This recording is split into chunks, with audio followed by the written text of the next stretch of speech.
Afternoon, ladies and gentlemen. Welcome to all of you to the new episode of the FSR Insights series, hosted by Marzia Cesini, my colleague, and me, Nicola Rossetto. Today, we have prepared a very nice menu for you, capacity markets, explicit participation in them, explicit cross-border participation in them, an improvement or a false hope. Probably you all know that for security of supply reasons, many countries around the world are or have implemented capacity mechanisms in electricity next to energy markets.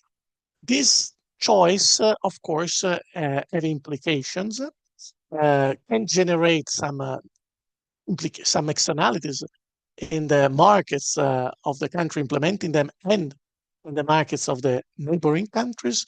So in Europe, we have taken some decisions, and in particular, there is a consensus towards allowing or mandating actually participation, explicit participation in the capacity markets of neighboring countries. Is it an improvement or not? We will hear from Emma Menegatti, a researcher at the FSR and a PhD candidate with the Loyola de Palacio chair. In a few seconds, she will present her working paper, which will be published later this week, or really in the worst case next week, depending on some layout things turn out. And then we have really pleasure to have two guests that will discuss paper that will challenge a bit Emma. Usually we have one external and one internal discussant. This time, let's say we externalize fully. And we are very pleased to have with us Elina Spirou. She's a lecturer at the Imperial College London, where she uses optimization model, multi-temporal optimization models. Elina was also a researcher in the US at the Department of Energy in the past. So really very close to the topic of today, also in terms, I would say, of methodology. And then we have Derek Boone, also based in the UK. He is professor of decision science at the London Business School. So you're almost neighbors, Derek and Elina. And Derek is also chairman of the UK government panel of technical experts for the electricity market. So definitely the right persons to discuss the matter with Emma. As you know, if you follow the series, at the end, we will have a Q&A session. We will try to address the questions or the comments you may have. And I encourage you already now to start filling the Q&A box that you should see on your screen. Later on, Marzia will pick the best questions and will share them with our experts. With this, my role is almost exhausted. Emma, the screen is yours. You have roughly 15 minutes to share with us the insights of your work. Thank you very much. Thank you very much, Nicolo, and I hope you can see my screen now. Yes, okay, perfect. And I'm very pleased to be here with you. Thank you for the participants and also to Derek and Elina for being a discussant today. So the topic I will talk about today is, as Nicolo introduced, explicit cross-border participation into capacity markets. And I will try to convince you, let's say, that it's a false hope for fixing the capacity market externalities. But let's first quickly discuss why do we use capacity mechanisms. So basically what we want to do is to reach the optimal level of capacity in the system that enables us to minimize the total system cost, which is the sum of what's installed, so the system cost, and also the demand curtailment costs. And sometimes we might not reach this optimal, either because we have a market and regulatory failures resulting in underinvestment, maybe price caps, market power, or investors' risk aversion. And then we can use a capacity mechanism to try to go back to this optimal level of capacity to avoid underinvestments. And then maybe we just don't want to curtail consumers at all. So maybe we just want to increase the level of installed capacity to reduce these curtailment costs. Theoretically, the regulation is more on the left side, but if we look also at reality, we have really few curtailments due to inadequacy today. So maybe the right side is also realistic. But just to say that in this modeling analysis, we don't assume any market flow, so we are in the case on the right. Now, where are we today? So the main issue is that we have national capacity mechanisms and they are really gaining momentum in the EU. So as you can see, we have already 5 capacity markets, so the market-wide mechanisms, and also 3 strategic reserves already. But interestingly, we have more and more member states discussing introducing a capacity market, so the blue ones, over the coming years. So these capacity markets are really gaining momentum. And also, it's important to consider the electricity market design reform, which recognize that capacity mechanisms can really play an important role in the future system, and also says that they should become easier to implement, and we expect a streamlining process to facilitate the implementation of these mechanisms to be out next year. So maybe they will keep gaining momentum. Why is that a problem? Because if we have uncoordinated national designs, well, because we're interconnected, we will have cross-border effects. And the main problematic cross-border effect is the one that capacity markets, so the blue zones here, have on energy-only zones, so the light gray zones here, so the ones that don't have any mechanism to protect themselves.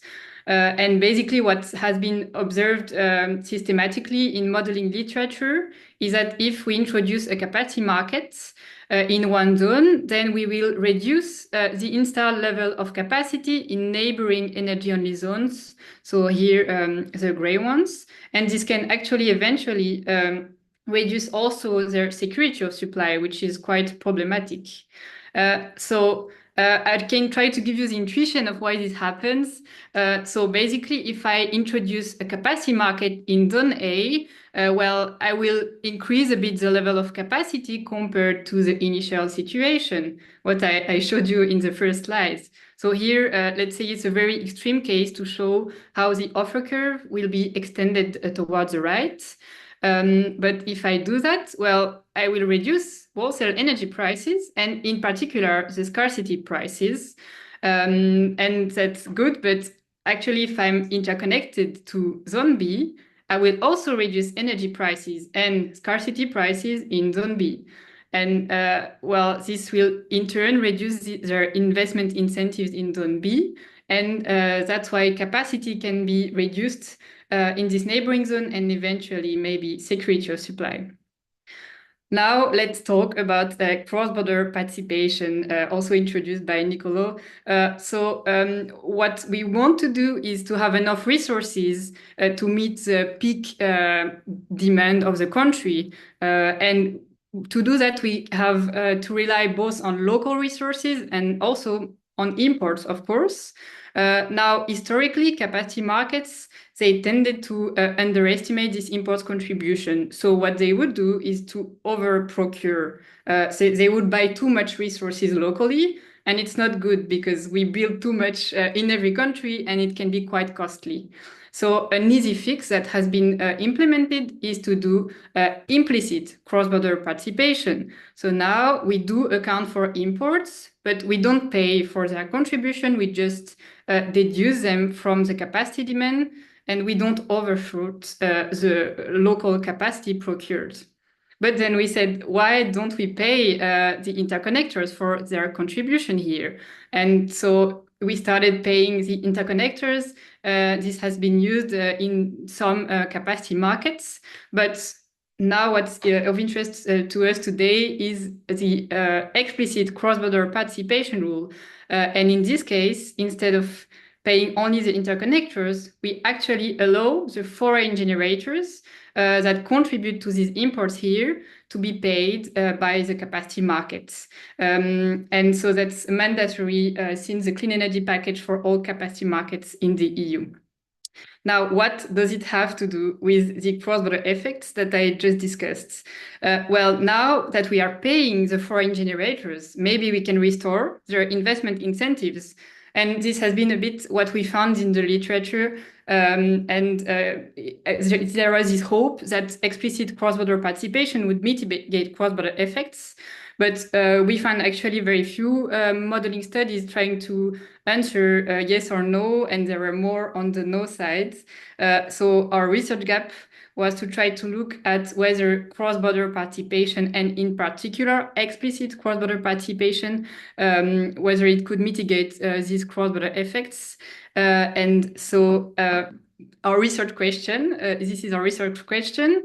And basically we looked at an energy plus capacity market, which will be called A, interconnected to an energy-only market, so without any mechanism, called B.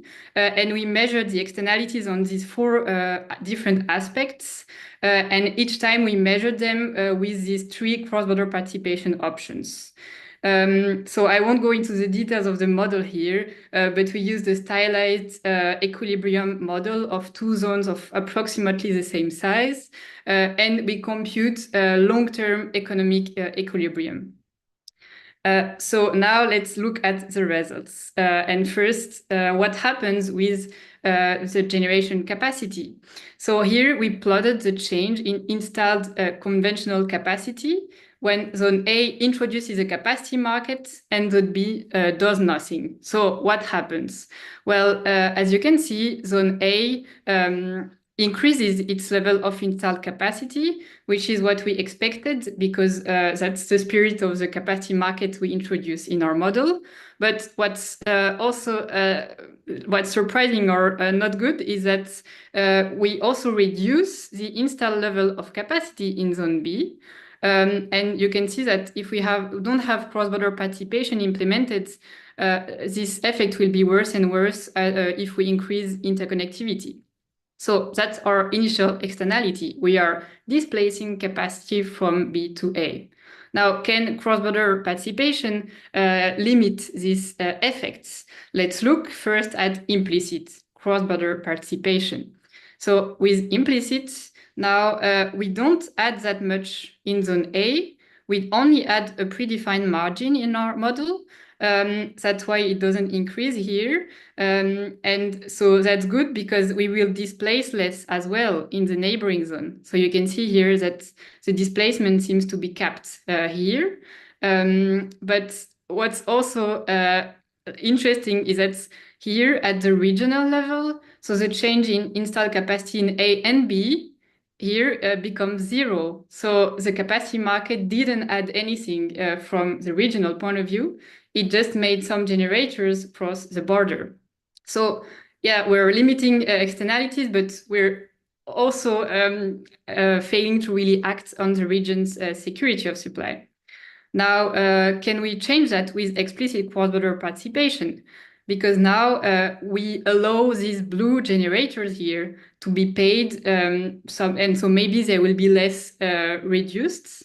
Well, what we found is that we have exactly the same results with explicit and implicit. Why? Because the price of foreign capacity here is zero. So both with implicit and explicit, the foreign generators don't get anything. And it's maybe a surprising result. So I will try to explain a bit why we have this result. So why does the capacity price abroad remain zero? So let's say this is the amount of generation capacity installed in zone B in the reference scenario. Well, Now with cross-border participation, we allow them to participate in the capacity market of zone A for this small amount, which is the maximum entry capacity. But these generators, they are already bankable from energy market revenues. So they will be able to bid at zero in the neighboring capacity markets. And because this maximum entry capacity here is by definition smaller than what's already installed, the foreign price will always clear at zero. In our model, we tried a lot of different ways to model it, but the foreign price always clears at zero. And an easy way to say it is that we always have an oversupply of generators from the neighboring zone B to enter the capacity market of zone A. Okay, so just recently, so after we wrote the paper, we also saw that these results were confirmed. For example, when we look at Italy recent auction, you can see that the price here for foreign capacity was really low. So it's not exactly zero, but it's also not that much compared to the price for local capacity. So that's quite interesting. Okay, so now we look at the displacement of generation capacity, but what happens in terms of consumers' costs? So here we plotted the change in the consumers' costs when Zone A introduces a capacity market and Zone B does nothing. And here, a very surprising result is that Zone A can implement a capacity market at a negative cost. And what you can also see is that zone B that did nothing sees its costs increase. So you can see a really negative externality. And so this is what we see without cross-border participation. So when the capacity market displaces a lot of capacity. So can we solve that by accounting for imports? So by implementing cross-border participation? Well, let's look. So it's, again, implicit and explicit will have the same outcome. It seems that for low levels of capacity margin, we do mitigate the externalities here because there is no change in cost in any zone. But also for these levels, what happens is that a really small amount of capacity crosses the border and it doesn't change anything from the regional point of view in terms of adequacy or security of supply. Basically, we just displace a bit of generation capacity. So yeah, it works, but maybe it's also not so interesting. And then if we increase the capacity margin, well, we will fall again into the same case as in the first graph. Okay, so my last point will be on security of supply, which is, of course, an important part of capacity markets. So here we plotted the change in energy not served observed in both zones when zone A implements a capacity market and zone B does nothing. And again, what you can see is that we have these asymmetrical results. And basically, the capacity market enables zone A to reduce its energy not served to zero in this case. And it also increases the energy not served in zone B. So we can say we are just displacing energy not served across the border again. And again, well, if we implement cross-border participation, we kind of mitigate these effects. But not really fully. And what you can see again here for low levels of margin is that for the green line is at zero, which means implementing the capacity market in this case, or this case, has not increased adequacy from the regional point of view. It has just displaced energy not served from one country to the other.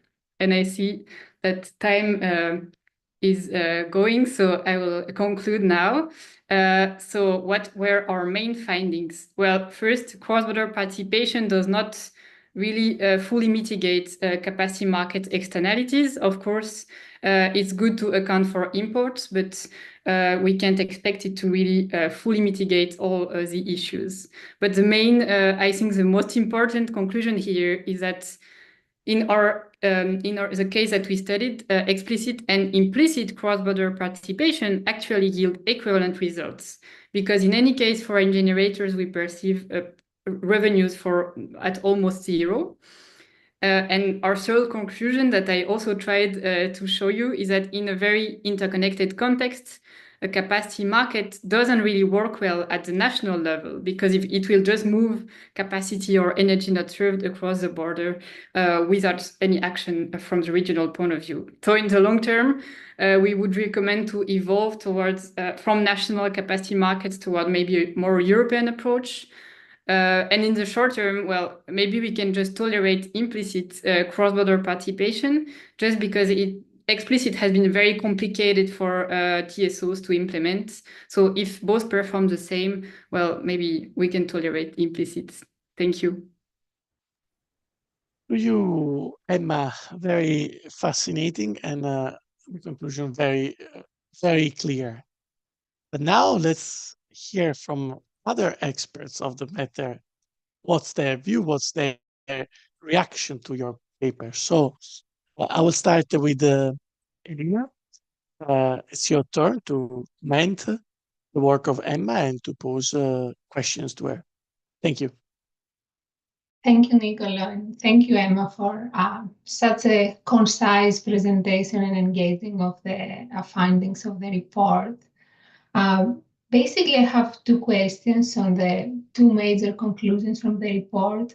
The very first conclusion is that the implicit and the explicit cross-border participation models are equivalent. And you actually mentioned that you tried different implementation of the explicit cross-border participation model, but the result didn't change. I'm actually curious if any of the changes you can do in the explicit cross-participation model could involve information on how adequate neighbors are. And in that sense, you could see this European approach that you're proposing as the next step, working complementary with an explicit cross-participation model, cross-border participation model. The second question is about the implicit cross-border participation model in terms of the guarantees that it provides to a zone that they can really rely on that foreign resources. Any thoughts you have on that in case we have scarcity conditions that we didn't anticipate manifesting in both zones? I would expect intuitively that the explicit cross-border participation would give more guarantees, more security to one country that has the capacity market. Thanks a lot. To you, Elena. Emma, what's your reaction? Yes, well, thank you very much. Very interesting questions. So maybe first I would react on the different ways to implement this explicit cross-border participation, because indeed it's not so obvious how to implement it, because the regulation, the EU regulation, is not fully exhaustive regarding how it should be implemented. So it means it's not implemented equally across member states. So how it works is that the limited cross-border capacity, so that we call the MEC, or maximum entry capacity, is assessed based on a specific European methodology that has been developed by ENSOE and ACER. So it's basically an estimation of the available imports during the country's scarcity situations. And so it's limited, of course, by the interconnector's capacity, but also what's available in the neighboring country. But then the only main requirement in the regulation is that this maximum entry capacity should be allocated in a market-based manner to the foreign generators. So you can say we have an auction where foreign generators have to buy transmission rights. Or you can just say we have a pre-auction and we allow only the lowest bids to enter the capacity market. So you can have very different ways to do that. And actually, we found 4 main ways to organize explicit. We discuss them in actually the policy brief that will come with this working paper. And in 3 out of 4 of these options, we found that the foreign generators should perceive 0 revenues, either because they perceive directly the 0 price of the foreign bidding zone, or just because they perceive the same price as local resources, but they previously had to buy a very high price entry right, so it kind of compensates. And then there is one case where the foreign generators actually perceive the same price and revenues as local generators. It's when we just select them based on a kind of pre-auction or selection. Basically, you can say, okay, to all the foreign generators, you can bid, and then the lowest bids will be selected to enter the capacity markets. But then because of what I tried to show before, we expect that most generators will be able to bid at 0 or even negative, because if they know they won't clear the market and they know they will perceive a really high price, then yeah, they will be willing to bid very low. And as a result, the selection of foreign generators will be a bit arbitrary. So just to sum up, I don't think there is a good rule that we have identified for now to organize it. I think in an asymmetrical case where we have one capacity market zone and one energy-only market zone, the problem is that because of this asymmetry in market design, because in one case the energy prices are distorted and in the other they are not, we will always have a flow in the cross-border participation rule. Basically, we'll always have this kind of congestion from the energy only towards the capacity market zone. So I don't see, at least for now, any way to make it work, at least in the EU. Well, what can we do, as you were saying? If capacity mechanisms become more and more widespread, maybe cross-border externalities will increase. But because the root of the problem is the asymmetry in market designs, I see that the only obvious solution would be to harmonize market designs and integrate the capacity market. So maybe just couple the capacity markets. So maybe it's more forward-looking, but for me, it would work better than explicit cross-border participation. Yeah, but if you have any other views on how this could be made to work, I would be interested. And then, so you asked about also implicit, that maybe provides less guarantees for delivery to the capacity market consumers compared to explicit.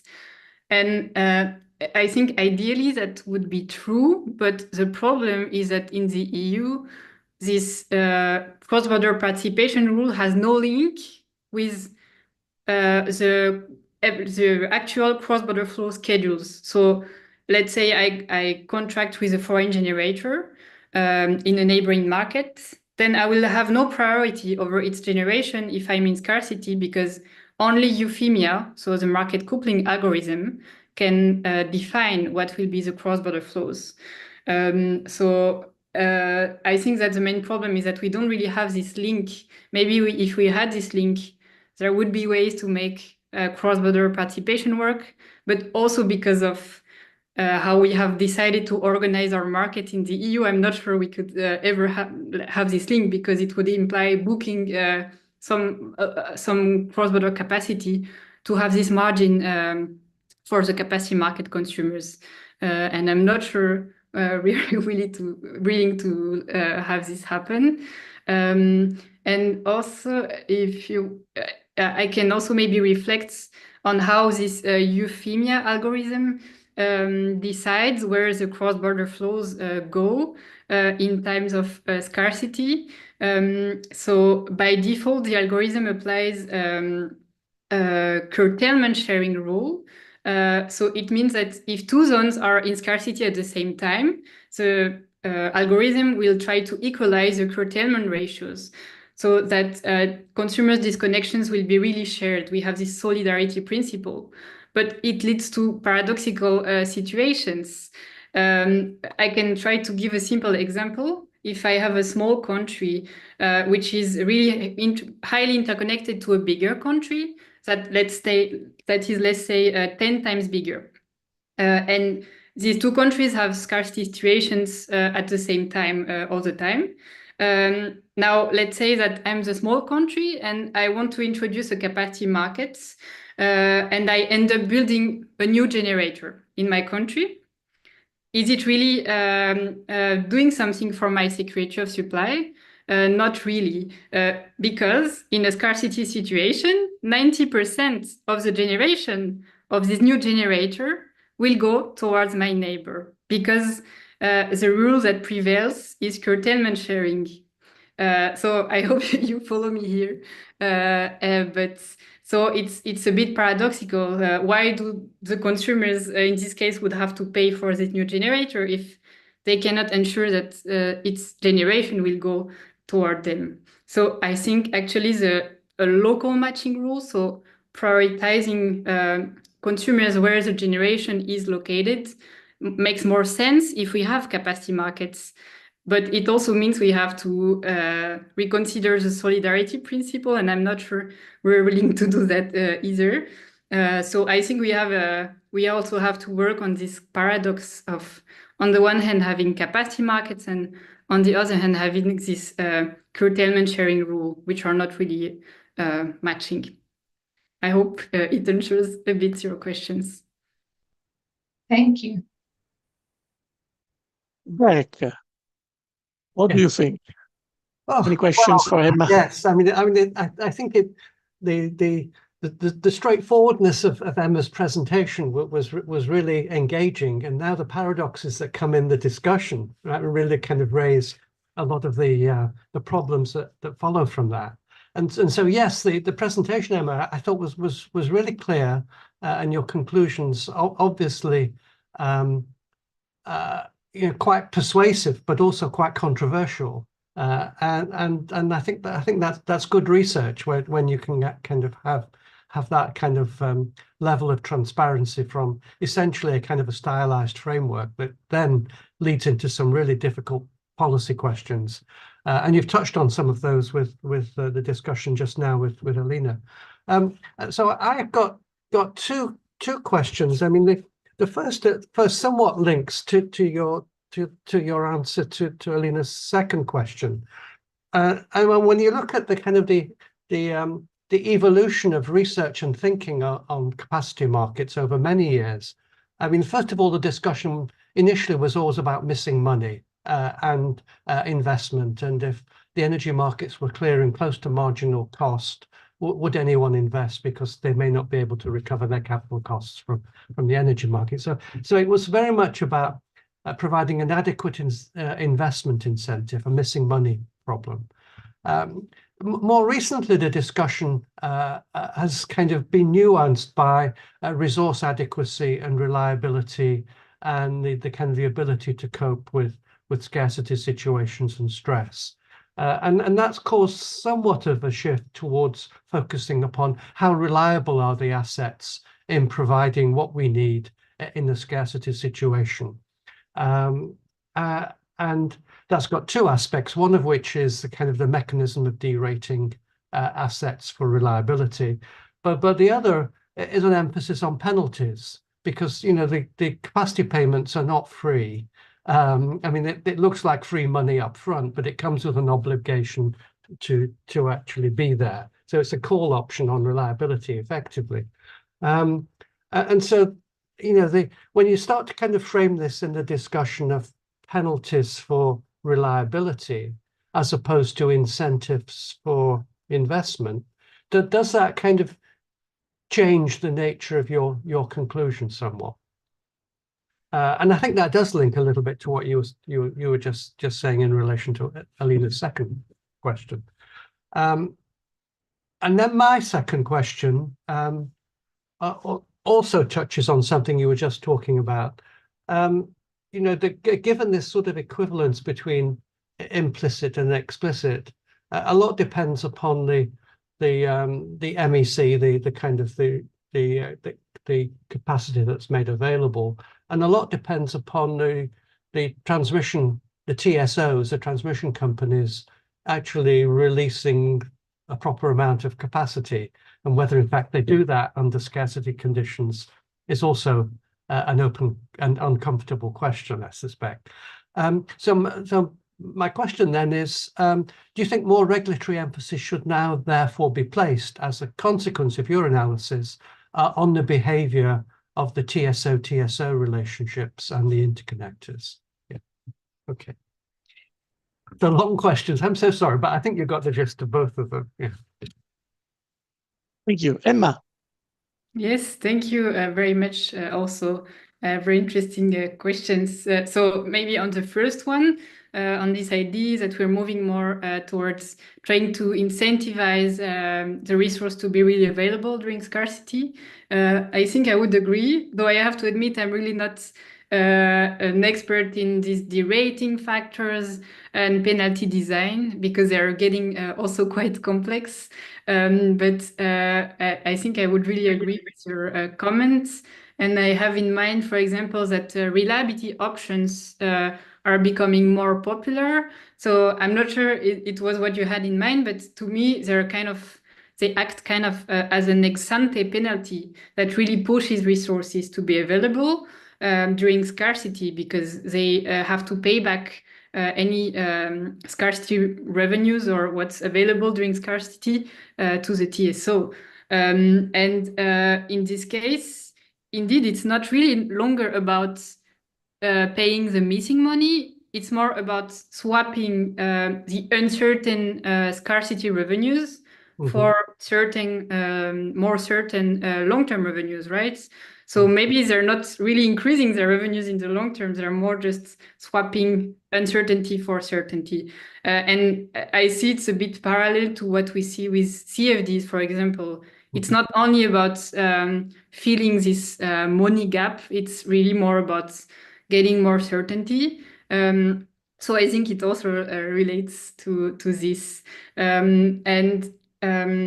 So I would agree that we have this change. And maybe the type of pricing and contracts used in capacity markets would be affected and maybe will change. But to come back to the topic of cross-border externalities, it would be interesting to test out in a model how these different types of penalties or contracts end up changing the results. But I would say that they remain a bit the same, because a capacity mechanism, it will always end up reducing wholesale prices somehow, especially the scarcity prices, because we're taking away some revenues from the energy markets to put them somewhere else, let's say in a simplified manner. And for example, with the reliability options, I would even expect that the scarcity prices are even more reduced than with a simple contract, because if I have this type of reliability option contract, I will be incentivized to be dispatched whatever happens, to perceive the market revenues, so to bid at the strike price in a scarcity situation. So I think the more we have penalties, actually, the more we will maybe be reducing the scarcity prices. But I don't know if you would agree. And as a result, the externalities on neighboring zones should also remain. So I'm not sure. And then another related question would be how to design penalties maybe for the foreign resources, or maybe it was also what you had in mind. Well, I think ideally they should be a bit the same as for local resources. But what we heard in the EU is that this is really difficult to do, because as a TSO, I don't control the neighboring resources schedules. I can do availability checks, and I have maybe more limited data available. So this can be quite complex to have an equal footing, let's say. And I think it has been a big barrier to explicit cross-border participation. But that's an interesting take, and I think I have to look more at these penalties. And then on the second aspect, indeed the TSO's own interconnectors I think are quite an essential element in the EU. And maybe I can reflect on two levels. So one is the short-term operational decisions, and the other is maybe the investment decisions of the interconnector. So if I start with the short term, so what do we do with these interconnectors in practice? In times of scarcity. Well, first, the TSOs define cooperatively the available cross-border capacity that will then be submitted to the algorithm. And we know because the 70% rule is still not met, that this amount is not maximized at all due to many internal structural congestions. This means that even during scarcity situations, actually the available cross-border capacity will not be 100% all the time of the interconnector. So that's one thing we didn't look at, but of course it's still a key issue in the EU, how to really use well these interconnectors to deal with our scarcity situations. So then it's more the market coupling algorithm that computes prices and defines the cross-border flows. Then TSOs don't really have a say here, but they do receive, of course, the energy congestion rents, and I think it's an incentive already to be available when the interconnectors are needed, because when these interconnectors are needed, they would expect the highest congestion revenues, right? But I don't really know in practice if they have been always, let's say, available when needed to deal with scarcity situations. So I should look at that as well. And maybe there are ways to reinforce their incentives. And then I can reflect on the long-term aspects. So the investment incentives in interconnectors, because of course interconnectors are essential in Europe's adequacy, and actually their capacity should increase quite a lot over the coming years. And in the EU, they are mostly owned by TSOs, and they're not merchant-based. This means that their investment decisions are more based on long-term cost-benefit analysis, European level assessments, than their market revenues, if we're realistic. So the key framework today is that any regulation, and we don't really decide whether to invest here or there based on the energy congestion alone, and certainly not the capacity market congestion rents. So I think but that applies really to the EU, because we don't really have merchant-based the main model. So to come back to explicit cross-border participation, well, we expect, depending on how it is implemented, that most revenues should go to the interconnectors. But again, I would argue that maybe it's not worth doing that, because first, the price is a bit distorted by the asymmetry in market design. And then, as I was saying, the investment decisions in Europe are not related to this kind of revenues. So I hope it was linked enough to your question, and thank you. Thank you. Those are very, very good answers, very, very full. I mean, on your last answer, where you suggested that with explicit participation, the interconnectors may get some benefit, some windfall, which they don't really need because they don't need it for their investment. Would you say, therefore, that is a kind of a diseconomy of explicit, and so that the scorecard, if you like, between implicit and explicit is not so neutral as you suggested, but perhaps more negative on the explicit side?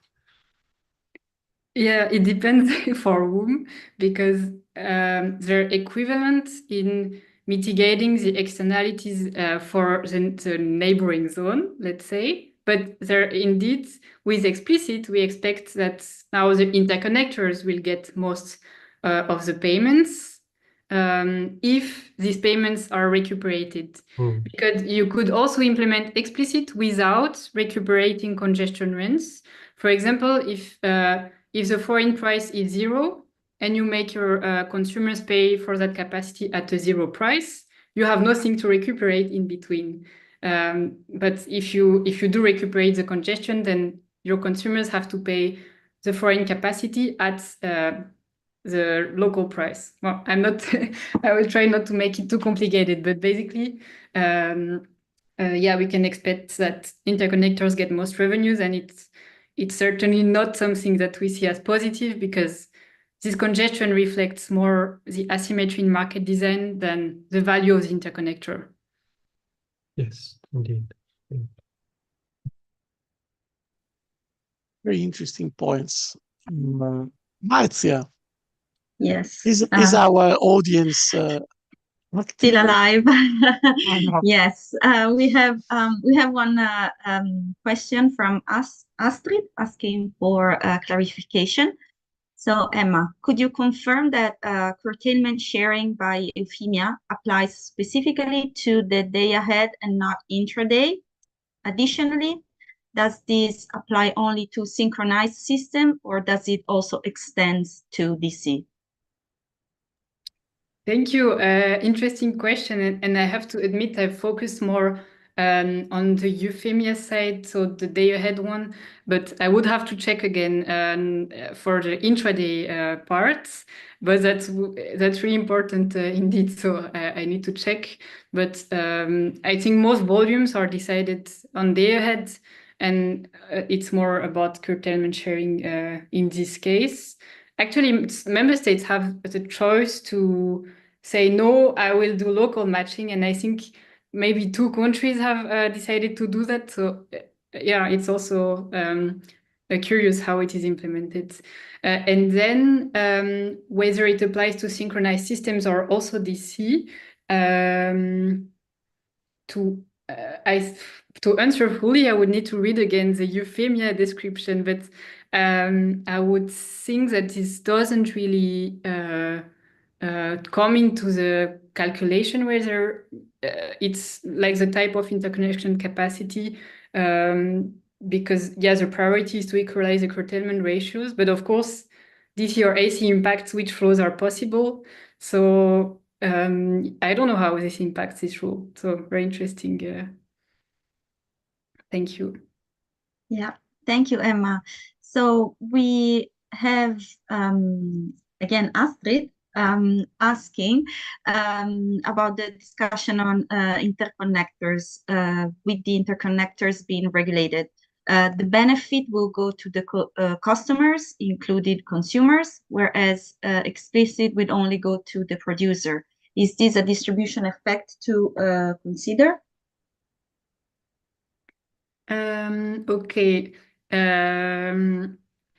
So indeed, when regulated interconnectors get revenues, you could say it's neutral from a consumer's point of view, because what the interconnectors get, the consumers don't have to pay, and that's true. So it's not such a bad thing in Europe to have this revenue for interconnectors. But with explicit, we'll only go to producers. Well, in theory, yes, but what we try to show is that the foreign producers shouldn't get actually these revenues. So yeah, I'm not sure they will get more. So yeah, I hope it answers the question, but thank you. Is this yeah. Very good. I think that was the last question so far from the audience. So maybe Nicola. The other 45 people in the audience are silent, but really take the opportunity to still a few minutes, and well, maybe we can get the ball back to Nina and Derek if they have if these answers from Emma further generated any idea from them any reactions. Maybe if they can share some information from Great Britain, since they are both located there. One of the countries in Europe actually was the first to implement, one of the first to implement the capacity mechanism already a decade ago. I don't know if you want to comment on this, if these are considerations that are also explored in the British context.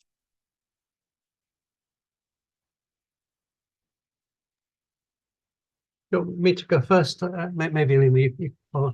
I mean, I was struck by your conclusion, Emma, that capacity markets should be centrally organised at a pan-EU level, and of course that's a tricky issue from a UK perspective, because the jurisdictions are different, and it just would not work.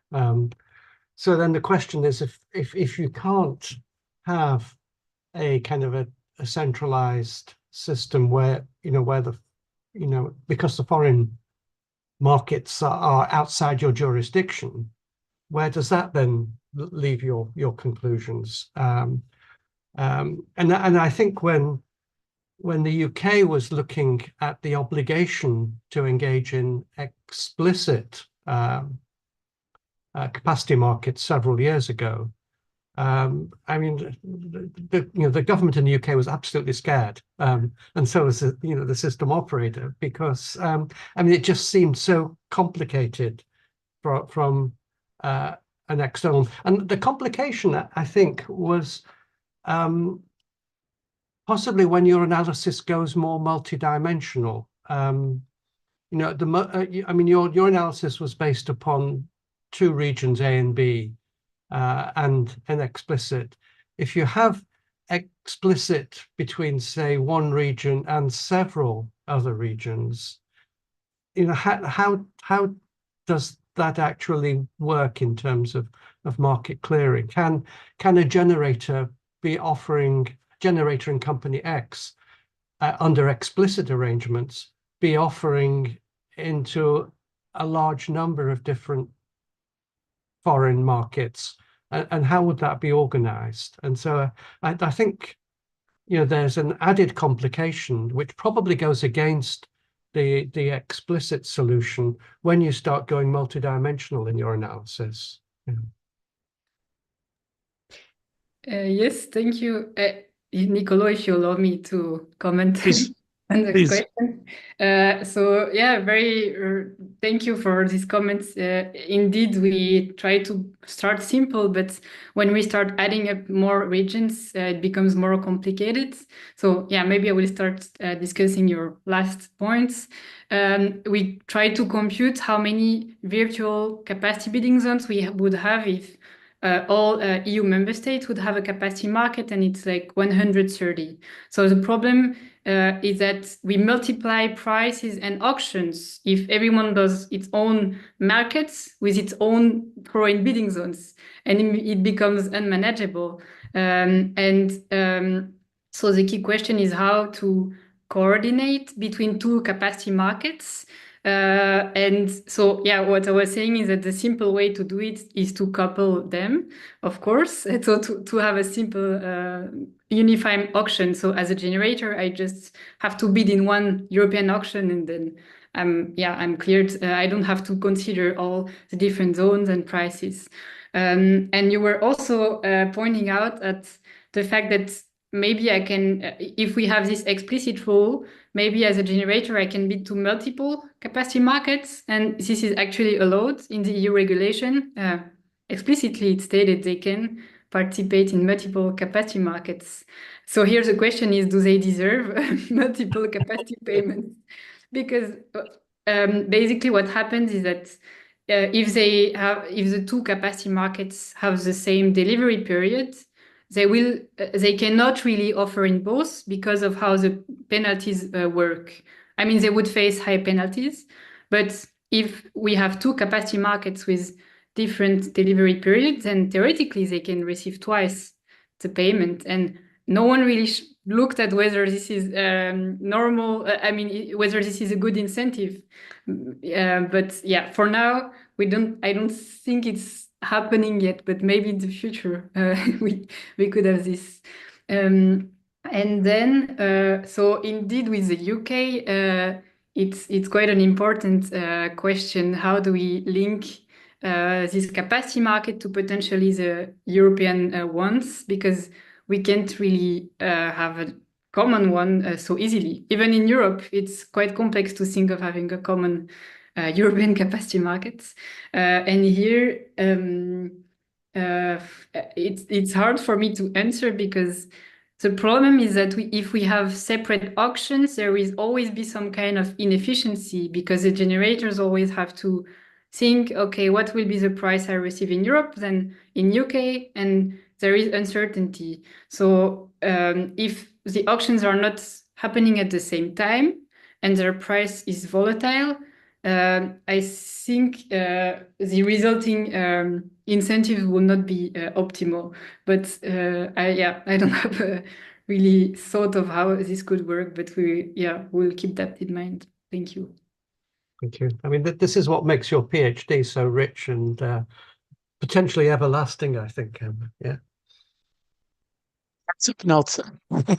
Yeah, indeed.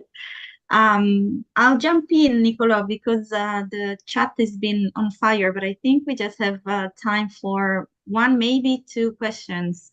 So the first one comes from Martin, and is regarding the statement that generators from other areas will receive a price of zero. The question is, isn't that a stretch? If these generators enter into an obligation to supply, they are taking a risk. And they would need to price that risk accordingly, right?